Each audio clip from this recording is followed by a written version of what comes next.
If you keep getting the memory dump error in Roblox, don't worry. There's a simple way to fix it. First, close Roblox completely and open your task manager to make sure no Roblox processes are still running.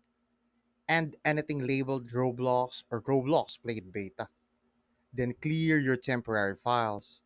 Just press Windows plus R, type %temp% and delete everything inside.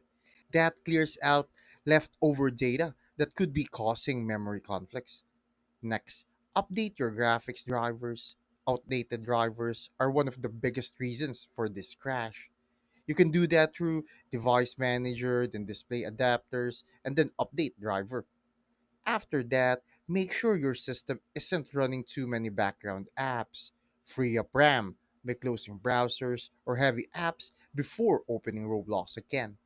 If you're still getting the error, open Roblox settings and lower your graphics quality, especially if your PC has less than 8 gig of RAM. If nothing works, uninstall Roblox completely and reinstall it fresh from the official site. This resets any corrupted files that triggered the memory dump. Do all that, and you'll fix the Roblox memory dump error. Thanks for watching. Make sure to subscribe for more useful content.